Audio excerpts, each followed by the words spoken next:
novas contribuições para financiar a Seguridade Social. Essa parte final, quando fala grupo, diretamente relacionado. Veja, é o caso de Jeane, por exemplo, não é? É o caso de Jeane. Ela contribui quando ela sofre, por exemplo, o desconto dela no imposto de renda, e isso vai compor o orçamento público que eventualmente será usado para financiar a Seguridade. É o caso dela. É indireto, não é? E aí ela não tem, engraçado que no caso de Jeane, como a Seguridade tem as 3 ações, ela não busca amparo em nenhuma delas. Na saúde ela não busca porque ela tem plano de saúde. Na assistência ela não é justamente o público, não é, que tem que comprovar a necessidade. E previdência ela participa de regime próprio. Mas ainda assim, quando sofre desconto no imposto de renda, por exemplo, ou quando adquire um carro e tem IPI envolvido ali, o governo utiliza desses recursos do orçamento para eventualmente cobrir deficiência financeira ali do sistema de seguridade. Beleza? Vamos lá. Vamos nessa? A questão qual é agora? 18. 18. Essa é sua. Vamos nessa. Em relação ao salário de contribuição, assinale a opção correta. Bem, essa é justamente aquela questão que muito possivelmente não aconteça para vocês, não é? Para concurso do INSS, muito possivelmente não caia a parte de orientação dos tribunais superiores. Mas ainda assim a gente consegue, porque isso está muito batido, não é? Então vai lá, na letra A. Consoante o entendimento do STJ, Superior Tribunal de Justiça, a verba denominada hora repouso alimentação não tem natureza remuneratória, não compondo, portanto, o salário de contribuição. Bem, o que vocês acham? Falso, não é? É imaginar que o cara, no intervalo do almoço, ali não está sendo remunerado. Claro que está sendo. São 8 horas diárias de trabalho, não é? Incluindo ali o intervalo de almoço. Então, claro que sim, ela é uma verba remuneratória. Então, portanto, compõe o salário de contribuição. Letra B. O salário de contribuição de empregado que, vinculado ao RGPS, integre categoria cuja remuneração mensal mínima, ou seja, tem um piso normativo da categoria, é de R$ 800 por acordo coletivo. E aí vem a questão e diz, olha, é salário mínimo a base de incidência. Verdadeiro ou falso? Falso, porque seria o piso normativo da categoria, não é isso? Observe o detalhe aqui, isso aí não tem nada de jurisprudência, tá? A lei diz que o limite mínimo do salário de contribuição para o empregado, para o avulso e para o doméstico é o quê? Piso salarial legal ou normativo. Se não houver o piso, salário mínimo. Beleza. Podendo, inclusive, ser inferior ao salário mínimo, levando em conta a proporcionalidade. Claro. Beleza, vamos lá. Na letra C. Compõe os salários de contribuição do empregado vinculado ao RGPS as parcelas remuneratórias decorrentes do seu trabalho, ressalvada a gratificação natalina, o 13º salário, conforme entendimento do Supremo. E aí? Falso. Errado. Beleza, ele está cobrando o entendimento do Supremo, mas vale a gente lembrar o seguinte. Isso é expresso. Aqui o Supremo não divergiu da lei, porque a lei também é clara ao dizer o quê? Que o 13º salário, ele integra o salário de contribuição, exceto para o cálculo de benefícios. E por que o Supremo teve que se pronunciar daquilo que já está expresso em lei? Porque vários segurados inconformados de contribuírem sobre 13º, porque justamente não compõem o cálculo de salário de benefício, entravam na justiça dizendo, se não utiliza aquilo que contribuo sobre 13º, eu não quero contribuir sobre 13º. E aí veio o Supremo pacificando, dizendo, não, é legítima a incidência de contribuição sobre 13º, ainda que isso não componha o cálculo de salário de benefício. E o Supremo foi mais. Ainda explicou o cara, falou, é porque o sistema contributivo da Previdência é de repartição. Você não contribui para si e para ver esse valor no futuro crescer. Não, você não contribui para si, e sim para o caixa da Previdência. Beleza? E mais, tudo massa? E mais, quando aposentado ou quando em gozo de benefício, o cara vai receber 13º. Então não há injustiça nenhuma. Tudo bem, o 13º lá não foi computado no cálculo do benefício, ok. Mas ele vai receber o 13º benefício. Esse é um ponto muitíssimo interessante, porque se a gente pegar aqui e colocar CADES-F, nem todos os segurados contribuem sobre 13º, porque nem todos têm 13º, mas todos receberão abono anual. Perfeito. Olha que onda, não é? Então, o cara não contribui e recebe, e o que contribui recebe também, mas não comporá o cálculo do valor do benefício. Vou lá na letra D. A quantia paga a título de 1/3 de férias integra o salário de contribuição. E aí, certo ou errado? Olha só, gente, eu vejo muita discussão nos grupos lá sobre isso aqui. Essa foi que eu errei de manhã. Eu falei, peraí, ô Flaviano, eu tenho duas assertivas aqui. Ele, não, cara, preste atenção. Veja, aí muita gente diz assim, mas olha aí o CESP cobrando jurisprudência dizendo que não integra. Peraí, não é isso não. O que é que o CESP está dizendo aí de modo genérico? Olha só, vamos lá. Ele está dizendo que a quantia paga a título de 1/3 de férias integra o salário de contribuição. Essa afirmação está errada. Por quê? Qual é o terço de férias que vai integrar o salário de contribuição? Só em é aquele que seja relativo às férias gozadas. Se o terço de férias for relativo às férias indenizadas, porque tanto as férias gozadas quanto as indenizadas, elas são acrescidas de 1/3. Tá certo? Então ele fez uma afirmação genérica, mas que essa afirmação não é verdadeira sempre. Porque, em se tratando de terço de férias relativo a férias indenizadas, não há incidência. Perceberam? Mas aqui você tem a letra E. E aqui, na verdade, não é que está incompleto, né? Aqui é que assim, olha, isso que ele falou, mesmo considerando isoladamente, não pode ser tomado como verdade. Percebe? Eu acho que aqui é um pouco diferente de estar incompleto. Assim, desconsidere qualquer outra coisa, isso que ele disse é verdadeiro ou não. Tá certo? Todo mundo ficou claro então aqui? Essa questão, por exemplo, não tem nada a ver com jurisprudência. Tá? Eu entendo que ela estaria errada, mesmo que você responda somente com base no que está na lei. Teria que estar claro que são férias usufruídas, gozadas. Isso. Letra E, é a resposta da questão. Segundo o entendimento do Supremo, a indenização de transporte paga em dinheiro não integra o salário de contribuição. Beleza, e essa questão é interessante. Você quer falar? Não, vai. Essa questão é interessante por quê? Porque aqui é um ponto onde a gente tem uma tranquilidade para dizer assim, olha, aqui, se a própria pergunta vale transporte pago em dinheiro, integra o salário de contribuição, a resposta é não. Mesmo que a prova não mencione a jurisprudência do STF. A gente pode tranquilamente responder dessa forma, por quê? Porque hoje já está tranquilo, mesmo na esfera administrativa, a própria Receita Federal já entende que não incide contribuição sobre o Vale Transporte, ainda que ele seja pago em dinheiro. Tá certo? Beleza, então a resposta da questão letra E, vamos para a próxima. Questão 19 diz assim, no que se refere ao regime geral, julgue o item a seguir. É fácil demais, não é? Não é considerado salário de contribuição o salário maternidade. Falso, é o único benefício. Se a gente botar a regrinha ali, quem estudou comigo do 4321, Flaviano acabou de dizer, o único benefício que é base de incidência é justamente o salário maternidade, não é? Vamos lá, questão de número 20. Em relação às normas que regulam o salário de contribuição do RGPS, assinale a opção correta. E aí, vem lá a letra A. Aplica-se o limite máximo do salário de contribuição às contribuições do empregado e do empregador. Errado. Falso. Por essa parte final. As contribuições do empregador, a base de cálculo não tem limite. Por isso que a lei diz que a base de cálculo da contribuição da empresa, do empregador, é o quê? É a remuneração. Enquanto a base de cálculo da contribuição do segurado é o salário de contribuição. Claro que dos segurados que contribuem sob salário de contribuição. Perfeito. Porque também é uma dúvida recorrente em relação a segurados especiais. Como é que o segurado especial contribui? Regra geral, ainda que ele possa contribuir sob salário de contribuição, se ele quiser ver seus benefícios acima do valor mínimo, não é?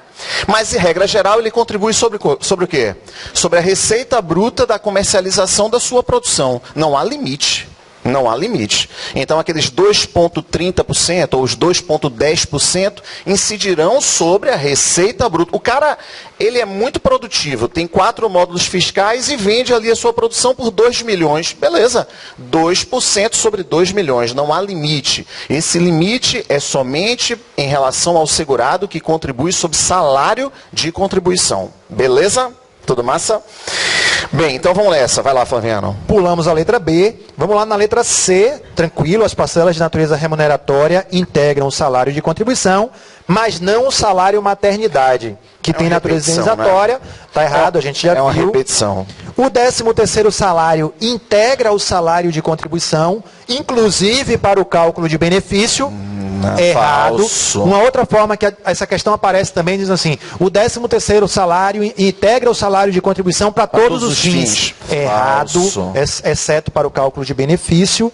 E aí, olha só, nenhum valor de diária destinado a indenizar despesas do empregado com alimentação, hospedagem e deslocamento, quando este precisar se deslocar transitoriamente a serviço da empresa, integra o salário de contribuição.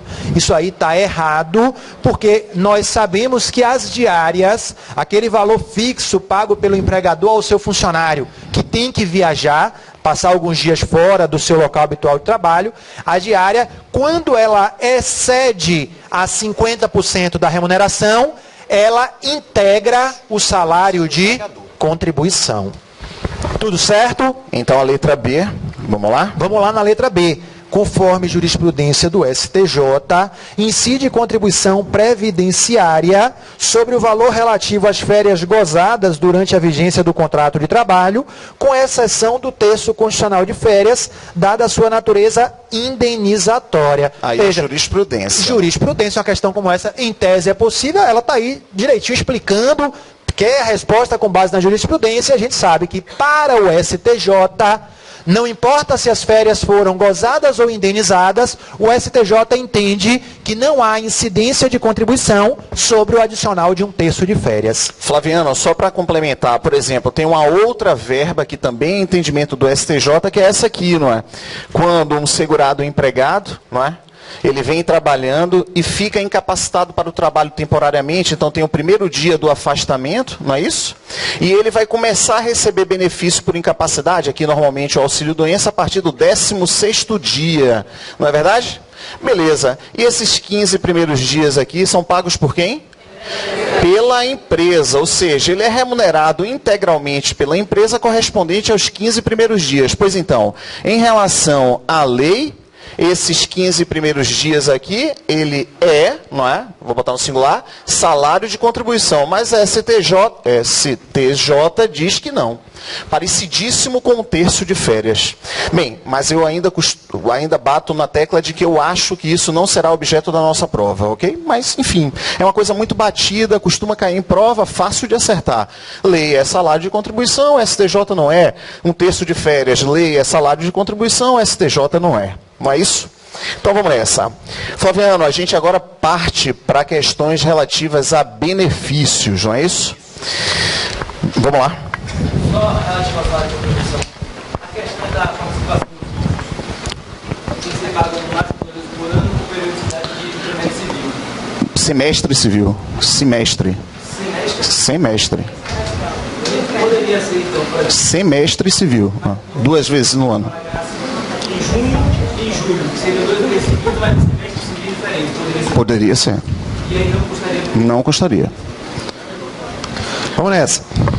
Benefícios, não é? O que é que a gente pode fazer? Talvez não vamos fazer pincelada teórica, porque aí não vai dar tempo de fazer as questões. A gente vai fazendo assim uma revisão teórica em cima da própria questão. Bora fazer dessa forma? Bora, beleza. Então vamos já, porque assim a gente consegue responder as 35 questões. Estamos na 21 e só tem mais 25 minutos de aula. Então vamos nessa? Vamos acelerar.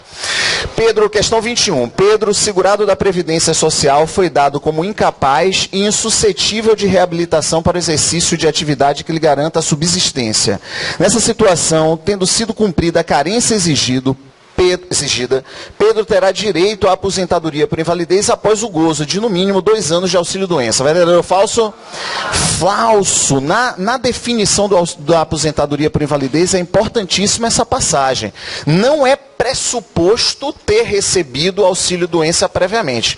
A aposentadoria por invalidez ela pode ser concedida de bate-pronto, na perícia médica inicial. Então a questão trata disso. Questão 22, vamos lá, Vespa. Caso o segurado empregado, em seu primeiro dia no emprego, em virtude de acidente, se torne definitivamente incapaz para o trabalho, ele terá direito à aposentadoria por invalidez, ainda que não tenha recolhido nenhuma contribuição para o RGPS, mas somente poderá exercer tal direito após o gozo de auxílio-doença prévio durante o período mínimo de 15 dias. Errado. Errado. Como o Ítalo falou, não existe essa obrigatoriedade de um auxílio-doença prévio à aposentadoria por invalidez, e na verdade a questão quis fazer uma confusão, porque esses 15 primeiros dias, isso não é benefício previdenciário. A lei diz que nos 15 primeiros dias compete à empresa a obrigação de pagar a remuneração que seria devida ao segurado empregado que está afastado. Então isso não é benefício previdenciário. Ok? Então a questão 22 ela é falsa. Bora lá na questão 23. No âmbito do RGPS, o auxílio acidente concedido no dia seguinte ao da cessação do auxílio doença visa indenizar o segurado empregado cuja capacidade para o trabalho habitualmente exercido tenha sido reduzida após a consolidação das lesões decorrentes de acidente de qualquer natureza. Dado seu caráter indenizatório, esse benefício pode ser concedido conjuntamente com remuneração, verdade, ou com qualquer outro benefício do RGPS. Verdadeiro ou falso? Falso. Falso. Qual é o benefício que ele não pode receber? E nem com outro auxílio acidente, dando a opção pela escolha do mais vantajoso. Beleza? Então vamos lá. Questão 24. Flaviano, vai lá você. Com base na jurisprudência do STF, julgue os itens a seguir acerca da Seguridade Social.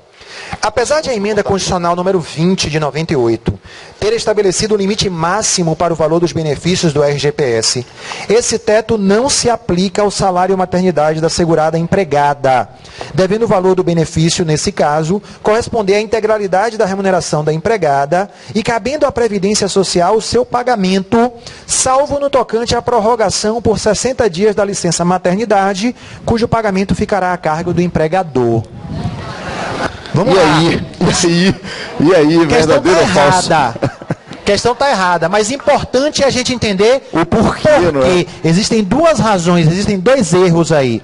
Veja, a questão está falando do salário maternidade, olha só, da segurada empregada. A gente sabe, o primeiro erro, via de regra, o salário maternidade da segurada empregada é pago pela empresa.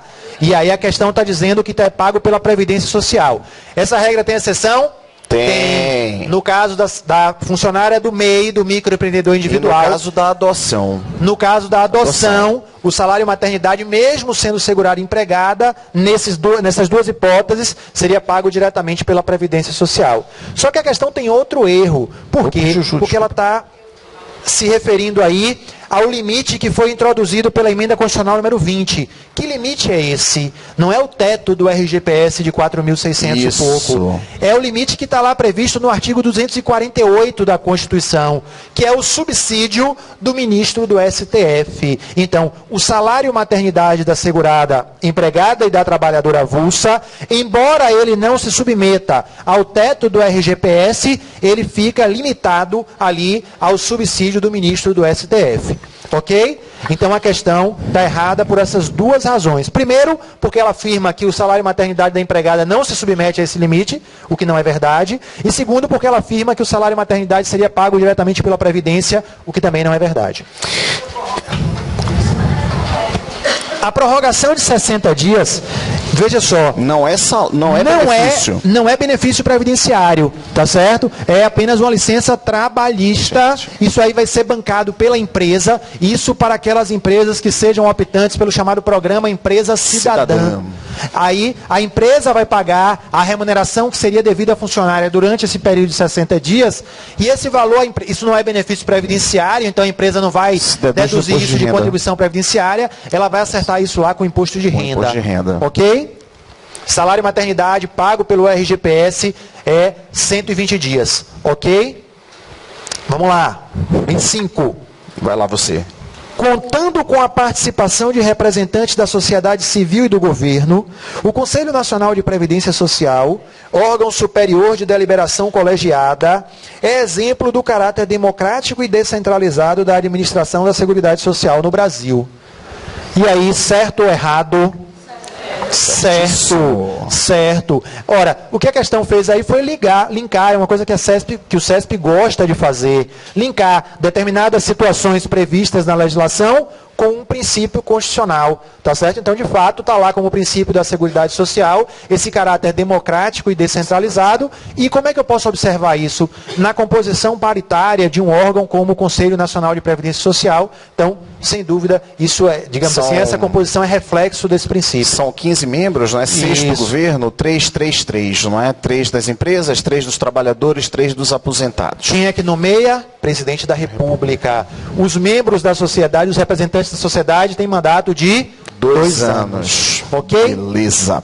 Questão 26, vamos nessa. Julgue os itens seguintes relativos aos benefícios do regime geral. Considere que um indivíduo, antes de aderir ao regime geral, estivesse enfermo de uma moléstia incapacitante para o trabalho. Nessa situação, se não tiver havido posterior progressão ou agravamento da enfermidade, tal doença não dará a esse indivíduo o direito de obter a aposentadoria por invalidez. Verdadeiro ou falso? Verdadeiríssimo, não é? Doença anterior, doença ou lesão anterior à filiação não dá direito, salvo quando houver progressão ou agravamento. Quem vê isso são os peritos médicos do INSS. A gente não tem ideia de como é que isso acontece. Isso aí vai ter uma siglazinha que vocês vão ver no dia a dia, é a chamada DII, que vai ser fundamental, que é a data de início da incapacidade. Essa data tem que ser posterior à filiação. Questão 27. Em virtude de agravamento de doença, Maria, que exerceu por 20 anos como empregada de uma fábrica de roupas a função de costureira, foi considerada incapaz para o trabalho e insuscetível de reabilitação por exercício de qualquer atividade que lhe garanta a subsistência, tendo sido, portanto, aposentada por invalidez. Com base nessa situação, julgue o item a seguir. Caso Maria comprove necessitar de assistência permanente de outra pessoa, ela fará jus ao valor da aposentadoria por ela recebida, acrescido de 25%, ainda que ultrapasse o teto de pagamento de benefícios do regime geral, acréscimo que cessará com a morte dela, visto que não é incorporável ao valor da pensão a ser paga a seus dependentes. Verdadeiro ou falso? Verdadeiríssimo, né? Acréscimo de 25% na aposentadoria por invalidez quando necessitada assistência permanente de terceira pessoa. As situações, olha, a prova do INSS, ano 2005, se não me engano, ano 2005, que também foi prova CESP, se não me engano, foi CESP, Flávio? Acho que não. Acho que não, foi qual? Eu não lembro. Foi qual? SES Gran Rio, acho que foi para perito, 2003, né? Teve 2003, 2005. Não, é porque essa 2005 foi perito, se não me engano. Pois é, e aí teve uma questão que tratava justamente de quais eram as situações que darão direito a receber o auxílio, né, esse acréscimo de 25%. Elas estão lá discriminadas no anexo 1, não é? Estão lá no anexo 1. É perda dos 2 membros inferiores e 1 membro superior, ainda que a prótese seja possível. Enfim, a perda de 9 dedos das mãos ou quantidade superior a esta. O cara tem 27 dedos e perdeu 17. Perda de 9 dedos das mãos, ou seja, talvez fosse razoável dar uma lida rápida ali, quais são as situações, porque vai que caia um negócio desse. Acho pouco provável, até essa prova foi prova de perito, mas concordo, não custa nada dar uma olhada. Dá uma olhada, só para ter uma ideia, não é só para ter uma ideia. Exatamente. Vamos lá, questão 28, Bora. Diz assim, vai lá Flaviano. Para fazer jus à aposentadoria por idade prevista no RGPS como trabalhador urbano, deve o requerente comprovar, além da carência exigida em lei, ter completado 65 anos de idade se homem e 60 anos se mulher. E aí, certo ou errado? Tá certo. Veja, a questão limita. A questão fala, olha só, em trabalhador urbano.